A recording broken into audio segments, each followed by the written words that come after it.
Hey, what's up guys? It's me Marlon, Just for Fun TV. Welcome sa ating YouTube channel. For today's video mga lods, meron akong gustong i-share sa inyo. Lately kasi, di ba, napapansin natin or may mga cases dun sa mga kaibigan natin, mga kababayan natin na bagong dating dito. Pagkatapos ilang araw pa lang, makikita mo may mga hinaing na o may mga reklamo na at may mga problema na. In this video mga lods, i-share ko sa inyo yung mga bagay na nagiging dahilan kung bakit ilan sa mga kaibigan natin o mga kababayan nating EPS is nagkakaroon ng hard time pagdating dito sa South Korea o pagtapak dito sa South Korea. Of course, syempre alam naman natin na dayo tayo rito, dayuhan. Kahit naman sino siguro, di ba? Pagka dumayo ka sa isang lugar na hindi familiar sa'yo, maninibago ka, di ba? So may mga adjustment na mangyayari o magaganap na kailangan nating gawin sa sarili natin. So na-obserbahan ko na siguro yung mga kababayan namin is kulang sa ganitong mga aspect. Kaya minsan ang tendency yung iba pagka nahirapan or pangit yung napuntahan dito sa South Korea, ayan, nagde-decide na unang-una magpa-release. So okay pa kung release lang ang nagiging decision, no? Kaya lang yung iba, minsan kararating pa lang dito, gusto na umuwi kaagad. So napakalaking sayang nun mga lods, diba? Lalo na kung bagong dating ka pa lang dito sa South Korea, tapos yung visa mo fresh na fresh pa, wala pang bawas, diba? Pero yung mga kababayan natin na iba na nakaranas lang ng konting hirap, ganyan, kauumpisa pa lang, kumbaga introduction pa lang, sumuko na kaagad. So, at saka one more thing, di ba, sa Pinas, napakarami natin mga kababayan dyan na nangangarap na makarating dito sa South Korea, ngunit hindi ma-select. Yung iba, na-expire na lang yung kanilang mga rooster, at yung iba, nakakapag-abroad na lang sa ibang bansa dahil nagsawa na, nawala na ng pag-asa dito sa South Korea. So, number one, yung expectation. Marami kasi sa mga kababayan natin nangunguha lang ng idea tungkol sa mga trabaho dito sa South Korea, tungkol sa mga bagay-bagay dito, sa mga videos or sa mga vlog na katulad nito. Maswerte na nga kayo ngayon dahil sa panahon nyo na to, marami na mga vlogger. Uso na yung mga YouTube na yan, di ba? Yung mga page na yan. Like noon, nung mga unang-unang dating dito, yung mga nauna pa sa akin or kagaya sa akin, wala pang mga ganito mga lods. Wala kang makikita na mga videos na tungkol dito sa South Korea, mga trabaho dito. Talagang wala kang idea kung paano yung pagtatrabaho dito at yung mga kalagayan ng mga kababayan natin dito. Ngayon, dahil sa mga vlog na to, ayan, marami ka nang alam, marami ka nang nalalaman tungkol sa dito sa South Korea. Kung bagay pagdating mo ito is hindi ka na totally walang alam, di ba? Kahit paano meron na. So number one, yung expectation na sinasabi. So usually kasi yung mga kababayan natin na iba dyan nanguha lang ng idea sa mga vlog na katulad nito. At kadalasan, yung mga napapanood nila, yung mga vlog ng mga kababayan natin na nakikita nila na maayos yung napuntahan, maganda yung trabaho, magaan yung trabaho, malaki yung sweldo. So, siyempre nakita mo na ganun, mag-expect ka na agad.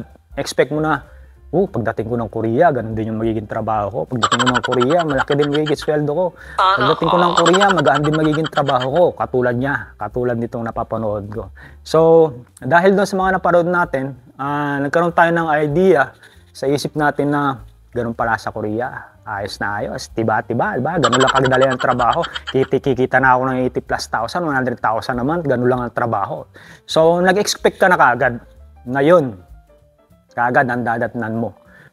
Which is, hindi mo alam, sa likod pala nun, nung pinapakita nung kaibigan natin na nagbablog na yun, meron palang kaunting rough experience. Kumbaga yung hindi magandang experience. Yung, syempre, pag nagtatrabaho ka, sinisigaw-sigawan ka, minumura ka, sinisibalsikya ka, mga ganon.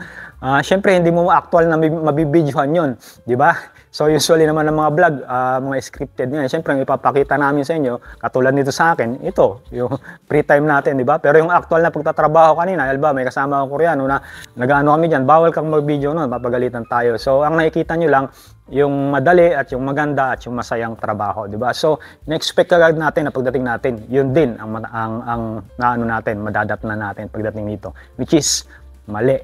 Marami pong mga pangyayari dito na taliwas na sa mga nakikita mo sa video, di ba? So, kailangan wag kang mag-expect kaagad na pagdating mo rito, ganun ang magiging pupuntahan mo. Kaya nga lagi kong sinasabi sa mga vlog natin, mga lods, na dito sa Korea, swertehan lang saan mo na mapupuntahan. Swerte ka kung maganda yung napuntahan mo. Maswerte ka kung yung napuntahan mo is kamukha nung napanood mo na maganda, di ba? Paano kung pangit kamukha nung karamihan sa mga babae natin dito? Di, wala na. Yun ang isang reason. Kung kaya yung iba pagdating dito nabibigla, ayan, unang decision, magpa-release, nahirapan lang ng konti. Marami tayong mga kababayan na ganyan, wala pang isang buwan. Wala pang ARC. Di ba? Talagang nag-decide na kung hindi magpa-release is uwi ng Pinas. Meron akong mga kilala na ganyan. May yung kasama ko dati, 3 kami. Dumating dito, ilang buwan pa lang dito, gusto nang umuwi ng Pinas. Ayaw magpa-release. Uwi ka agad ang desisyon niya.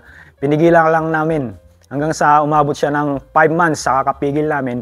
One day, pagpasok namin ng Sabado, kasi doon siya nakatira sa Gisoksa, doon sa factory mismo, nagulat kami, dala-dala niya yung maleta niya. Saan ka pupunta? Sabi nung pinaka-budyang namin. Sibi kayo, sabi niya, Philippine kayo, sabi niya gano'n. Uuwi na raw siya. May ticket na raw siya, pinakita sa amin. Walang papaalam, hindi alam ng amo na uuwi na siya. Yun lang araw na yun, saka lang namin nalaman na uuwi na pala siya, di ba? So, yan ang mga nagiging dahilan, expectation. Sumobra sa expectation. Kumbaga, hindi natin in-expect na pagdating dito at mahirap pala. Meron palang mga ganung pangyayari. Meron palang mabigat na trabaho. Meron palang mga pagdating mo, yung mga kasama sa trabaho is susungitan ka, di ba? Meron pala rito na habang nagtatrabaho ka, minumura ka, di ba? So, meron pala rito na yung bahay mo is marumi, na hindi komportable. Meron pala mga ganun dito. Hindi alam ng mga iba yun. Nag-expect agad sila ng magagandang bagay. So, sabi ko nga, expect the worst mga lods bago kayo pumunta rito sa South Korea. Para pagdating nyo rito, hindi kayo mabibigla. So, number 2, lack of preparation. Yun nga, gaya ng nakikita natin sa mga napapanood natin na gano'n lang pala kadali yung trabaho. Kayang-kaya ko to. Sikita na ako ng 100,000 naman. Napakasimple, napakadali. Diba? Hindi mo na hinanda yung sarili mo. Sabi mo, wala nang preparation na kailangan to kasi nakita ko naman yung trabaho niya, mukhang kayang-kaya ko naman. Diba? Pagdating mo rito, yung napanood mo is parang hindi nangyayari dun sa nararanasan mo nung bagong dating ka pa lang. Parang wala kang nakikitang minumura, parang wala kang nakikitang ganito-ganyan na senaryo dun sa trabaho. Tapos mag-iisip ka, meron palang ganito, na parang nakaka-disappoint, ganito-ganyan. Parang ka na, yung napipressure ka na. Dahil hindi mo napaghandaan yung mga ganong sitwasyon, di ba? So, kailangan din natin malaman na alamin buo yung buong ng isang EPS dito sa South Korea, kung paano ba, kung lahat nga ba talagang ganyan na habang nagtrabaho is smooth. Lahat tayo rito, pagdating natin dito, dumaan tayo sa sa adjustment period. So, sa pag-umpisa, pagdating natin dito, wala tayong idea. So ibig sabihin, nag-umpisa tayo sa zero knowledge, pinakamababa, na wala tayong idea tungkol sa pagtrabaho rito. Yung mga napapanood natin sa YouTube, mga lods, hindi yan yung talagang kabuuan. Marami pang nangyayari bago dyan. So lahat ng mga EPS, pagdating dito sa South Korea, hindi ko alam kung meron ng pagdating dito, marunong agad, magaling ka agad, lalo na mga first timer. Parang walang ganun, di ba? Kasi nga, first time nga, di ba? So, lahat tayo nag-umpisa sa baba. So, meron tayong tinatawag na adjustment period. Lahat tayo nag-a-adjust, lalo na kung darating ka rito ng winter, mag-a-adjust ka sa klima, sa pagkain. Kung hindi ka sanay sa mga Korean food, mag-a-adjust ka. Sa kultura ng mga Koreano, di ba? Mag-a-adjust ka. In most of things, mag-a-adjust ka. Lalo na sa trabaho, kasi nga first time mo yung trabaho na yun at wala kang idea. Maswerte ka kung yung trabaho na napuntahan mo is kaparehas ng trabaho mo sa Pinas, di ba? So, kahit pa paano may advantage ka. So, yun, kailangan natin din i-prepare yung sarili natin sa mga bagay na gano'n. Hindi lang dun sa nakikita natin na, ay, gano'n lang pala kadali. Kikita na ako ng 100,000 a month.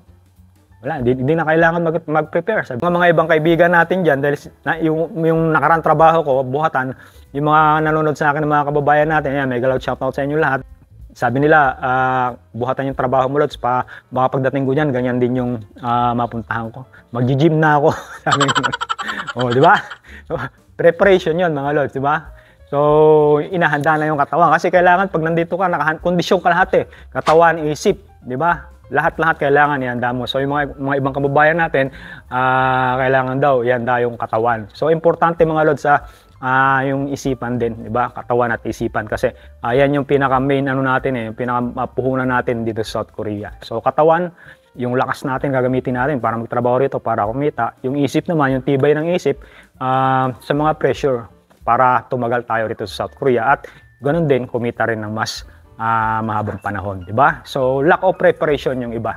So number 3, dahilan kung bakit yung iba they can easily give up. Kumbaga madali silang sumuko at hindi sila nagtatagal sa mga konting pressure sa umpisa pa lang, pagdating pa lang dito sa South Korea, di ba? So number 3, yung kanilang responsibility. So minsan nakadepende yan mga lord sa sa bigat ng responsibilidad ng isang tao. Kagaya nga nung sabi nung ilan sa mga kaibigan natin na nag-comment doon sa video natin, siguro yung mga yan mga lods binata pa. Wala pang mabigat na responsibilidad sa buhay. At kaya konting hirap lang, sumusuko ka agad. O kaya yan, mga hindi sanay yan sa trabaho mabigat. Ganun. At siguro yan sa Pinas yan, may kaya yan sa buhay. Kaya hindi nagpupursige sa pagtatrabaho dyan. Kaya konting lang, iniinda ka agad. Kumbaga, madali sumuko. So, yun ang isa sa pinakamabigat na factor mga lods yung responsibilities. Ano ba yung dahilan natin bakit tayo pumunta rito sa Korea? Bakit tayo nag-abroad? Dahil sa kahirapan ng buhay sa Pilipinas. Walang magandang opportunity. Wala tayong nakikitang pag-asa na maiparanas sa ating mga mahal sa buhay yung konting ginhawa na inaasam natin, di ba?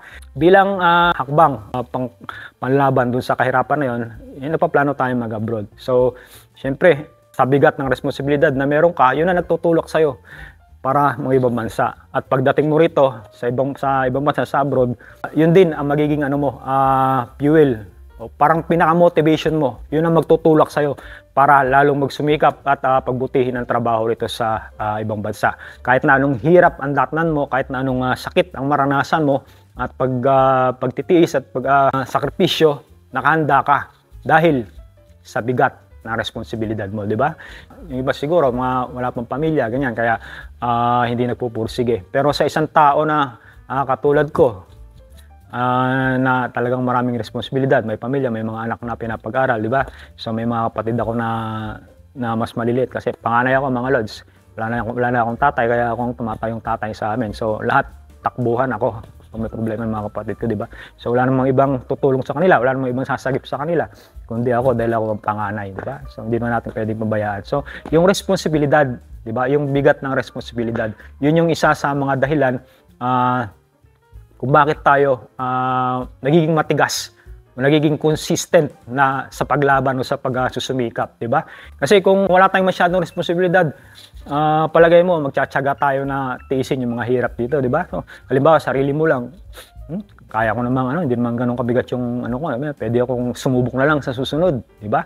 Pwede akong sumubok na lang sa ibang bansa naman, di ba? Hindi naman talagang ganun kailangan na magtiis ako rito o magpasakit ako rito o pahirapan ko yung sarili ko rito para kumita ng pera, di ba? So, pero kung meron kang mga responsibilidad at meron kang mga mahal sa buhay na nakapatong sa balikat mo na umaasa sa'yo ng lubos na alam mong walang ibang paraan para maparanas mo sa kanila yung magandang bukas, magandang buhay, talagang ilalaban mo, di ba?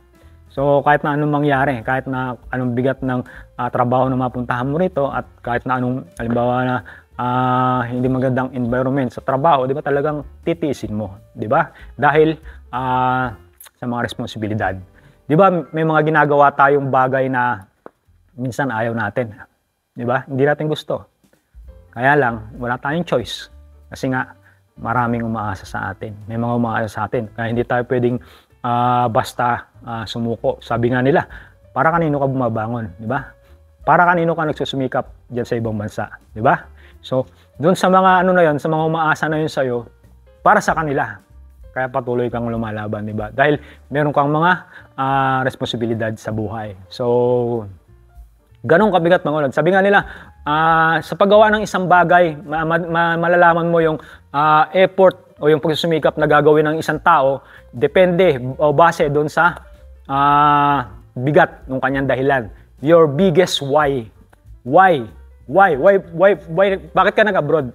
Bakit mo ginagawa yung bagay na yan? Bakit ka nagpapakahirap? Bakit ka nagtitiis? Bakit ka nagsasakripisyo? Para kanino? So, nakadepende mga lods yung mga pagsisikap natin na gagawin sa isang bagay doon sa bigat ng dahilan, di ba? So kung hindi ganun kabigat ng dahilan, bakit ka pa magtitiis dito, di ba? Tama nga naman, di ba? Bakit titiisin mo yung sinisigawan ka? Bakit titiisin mo yung hindi ka tinatrato ng maayos ng mga kasama sa trabaho? Bakit titiisin mo yung minumura ka ng amo mo kung hindi naman ganun katigas o katindi yung dahilan mo, di ba? Kung ang dahilan mo lang para pumunta rito is para ma-experience ko lang yung pagkukorea, di ba? Kasi sabi nila malaki daw ang sahod dun. Sabi nila maganda raw doon, malamig, ganito ganyan. Sabi nila kikita raw ako ng ganito kalaki doon. Kung gano'n lang ang dahilan mo, may possibility na madali kang sumuko kasi hindi naman gano'n kabigat yung responsibility or yung dahilan mo. Pero kung ang dahilan mo is yung pamilya mo na talagang umaasa sa'yo na wala nang ibang maring asahan, syempre, iba yon. Iba yung magiging pagsisikap mo nun. So, kaya sinabi ko na yung iba, madaling sumuko kasi siguro yung responsibilidad na nakatang sa kanilang balikat is hindi naman ganun kabigat. So, depende sa responsibility ng isang tao, yung kanyang effort o yung pagpupursige na makamit ang isang bagay. Agree ba kayo mga lods? Naniniwala kayo doon? So, number 4, last but not the least. Ito, importante ito mga lods na madalas ko rin mabasa to sa mga comment sa mga ano natin, sa mga videos natin. Number 4, yung mindset. Yung mindsetting, parang connected to doon sa number 1 na inano natin kanina, yung expectation. Mindsetting, ibig sabihin, diyan pa lang sa Pinas, ihanda mo na yung isipan mo.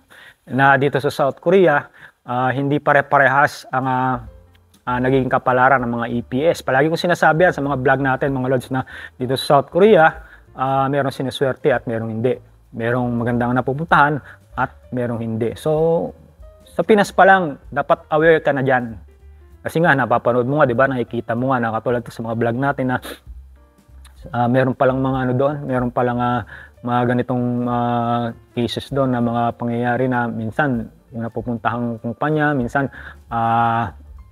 pangit yung pabahay, minsan delikado yung trabaho, minsan mabigat yung trabaho, buhatan, bakalan, na ganyan.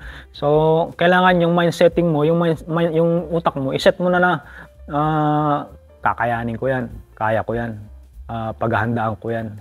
So, para pagdating mo rito, at ang napuntahan mo is yung ganong trabaho na mabigat na buhatan, na bakalan, ganyan, na pangit yung bahay, hindi ka na mabibigla kasi nakaset na yung utak mo na ganito. Tama yung napapanood ko sa video, tama yung sinasabi ni Just for Fun TV, talagang hindi pala lahat ng trabaho sa Korea masarap, karamihan pala is mahirap. So, ibig sabihin, naka-prepare na yung utak mo na tama. So, hindi ka na mabibigla, hindi ka na magugulat na ano. Unlike doon sa hindi nakaset yung utak mo, ang setting ng utak mo is yung napapanood mo sa video ng madali na trabaho. So, pagdating mo rito, taliwas yung napuntahan mo, napakahirap, di ba? So, maninibago talaga, mabibigla ka. Natural naman yun sa atin, di ba mga lods, sa pagkabago tayo sa isang lugar, lalo na sa ibang bansa na talagang maninibago tayo, di ba? So, nasa atin naman kung paano natin i-prepare yung sarili natin sa mga bagay na yun, di ba? So, kailangan yung mindset natin, kahit anong mangyari, mahirap man, madali yung mapuntahan kong trabaho, kakayanin ko. Maging pangit man yung pabahay niyan, mababa man yung sweldo, kakayanin ko, di ba? So, kailangan naka-prepare yung utak natin kasi yan ang unang-unang guguho eh. Yan yung unang-unang bibigay pagdating dito sa South Korea pagka mahina-hina yung mindsetting mo o yung preparation mo ng utak mo, di ba? So, sabi ko nga sa inyo, dito sa abroad, lakasan lang ng loob. Tatag ng isipan at ng katawan, pati bayan. At ng pananampalataya sa ating Panginoong Diyos. So, pagka wala kang ganyan, tapos napunta ka rito sa South Korea, syempre, easily, talagang magigiba ka, di ba? So, susuko ka. Madali kang umatras, kumbaga. Wala kasing nagpupush sa'yo. Walang nagpupush sa'yo para lumaban para umabante. At mali yung setting mo, yung mindsetting na inano mo dyan pala sa Pinas.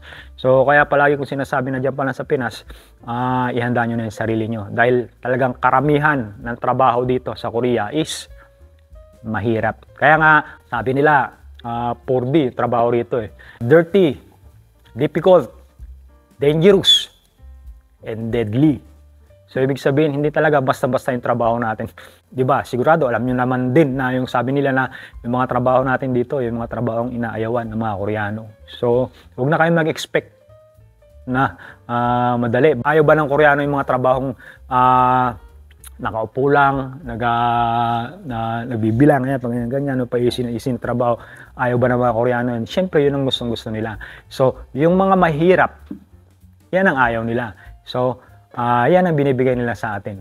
Yan naman ang magiging trabaho natin dito. Kaya, huwag kang mag-expect na pagdating mo rito sa South Korea is magiging trabaho mo easy-easy lang. Nakaupo ka lang, nabibilang ng ganun, o kung ano naman ang madaling trabaho.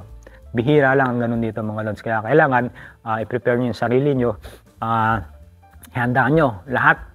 Yung expectation nyo, yung preparation ninyo, yung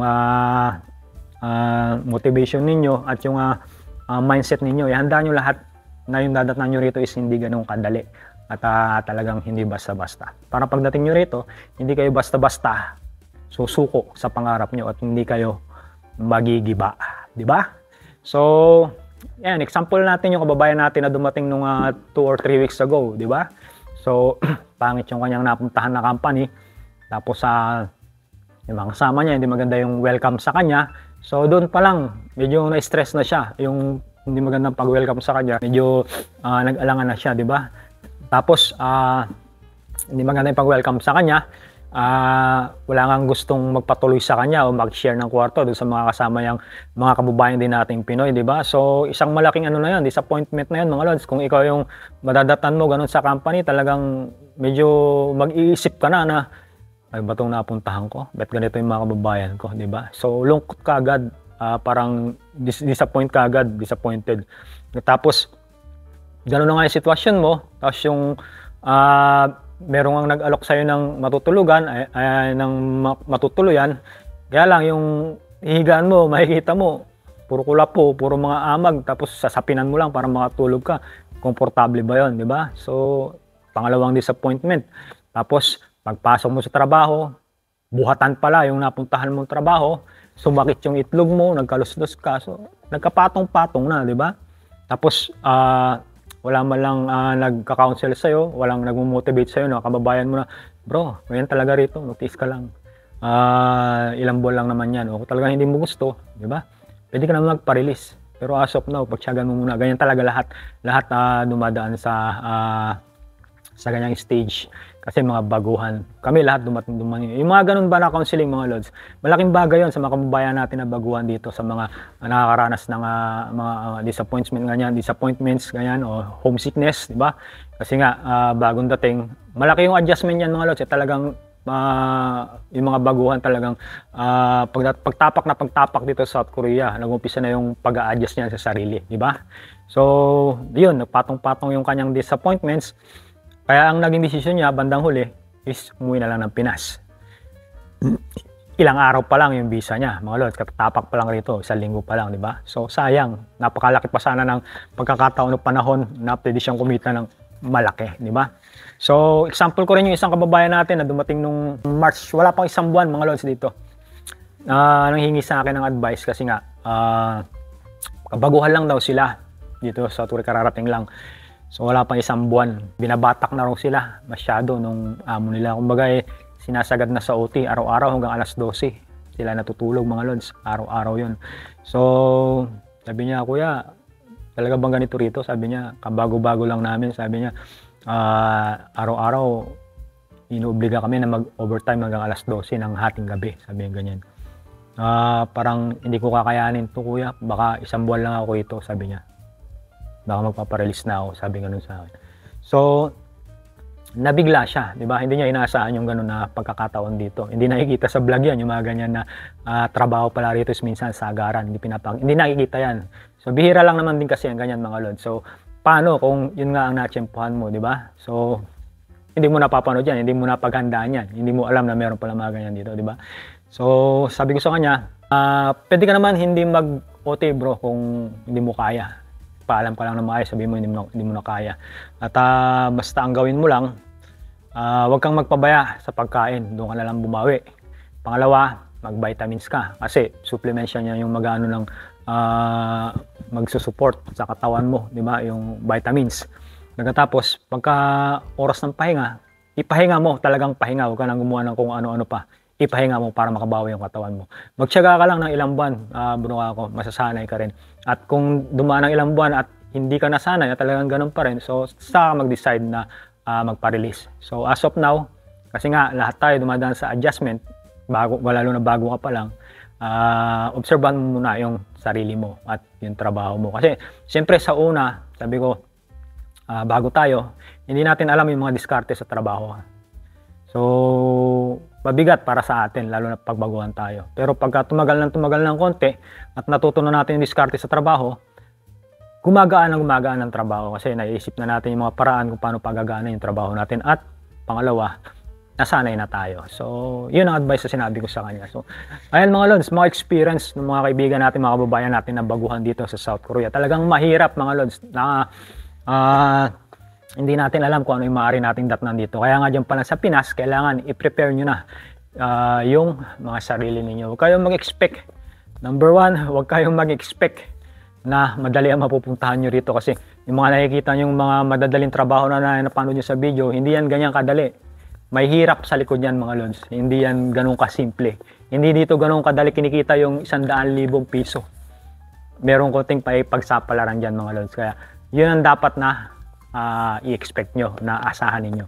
So, kailangan pagandaan nyo mga lods. I-prepare nyo yung sarili nyo sa mga dadatnan nyo rito. Hindi ganun kadali. Kailangan talaga nating ihanda ang sarili. Katawan, isipan, lahat-lahat mga lods. Iset nyo na sa isip nyo na hindi easy money ang Korea mga lods. Hindi ganun kadali. Talagang bago ka kumita rito, meron ka mga pagdadaanan na adjustment. Sa una pa lang, araw na pagtapak mo rito sa South Korea. Lahat kami dumaan sa ganyan. Ang estimate ko mga lods sa mga baguhan, base sa observation ko, ang adjustment period natin is maabot ng 1 to 3 months. Maximum na 4 months mga lods. Sa unang buwan talagang mga pa sa trabaho. Pangalawa, pagka medyo, kasi yung mga ginagawa mo yan, araw-araw lang paulit-ulit Pagka medyo nasanay ka na, medyo alam mo na yung mga galawan di ba? So nakapag-adjust ka na. So 2 months, 3 months, pagkakabisado naman may ginagawa, medyo nasasanay na yung katawan natin. So 4 months, ayan, medyo talagang totally adjusted na tayo, di ba? So yun ang adjustment period dito mga lods, 1 to 3 months. Kaya dyan sa mga period na yan, obserbahan nyo muna yung sarili nyo, huwag kayong basta-basta pabigla-bigla na mag-decide na ayoko na, uwi na ako. Hindi ko kaya, mabigat masyado yung trabaho rito. Hindi, basta dyan sa months na yun mga lods, huwag kayo muna magde-decide ng ganun. Paparelease na ako, ganyan, wala ko pa isang buwan. Huwag muna mga lods, obserbahan nyo muna yung sarili nyo. Basta 1 to 3 months after nun, saka nyo malalaman kung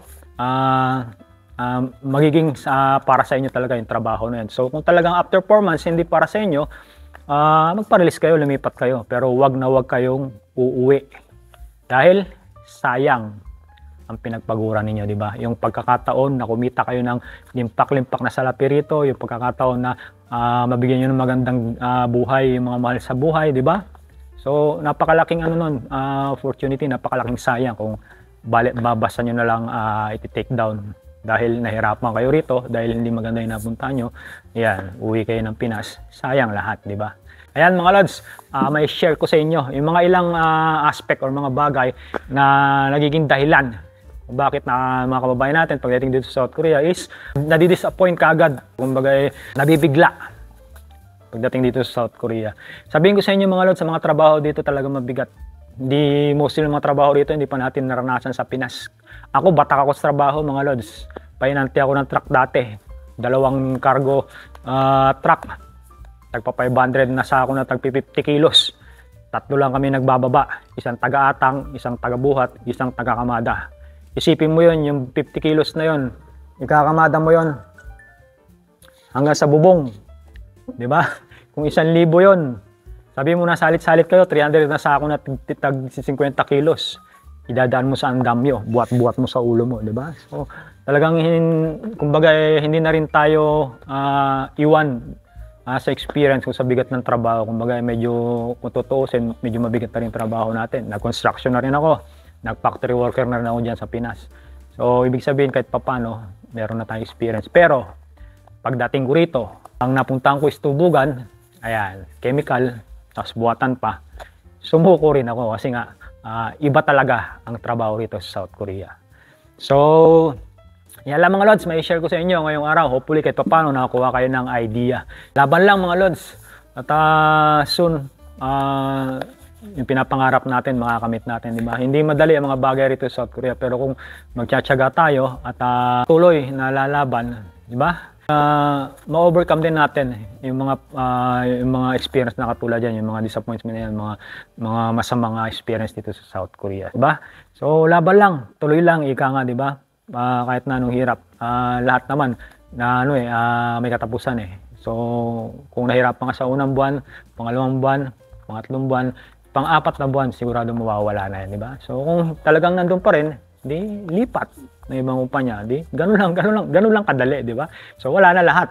Disappointment mo dun sa unang company na napuntahan mo kasi bago na yung company mo. At syempre dun sa pangalawang company mo, pipiliin mo na yung maayos na company, di ba?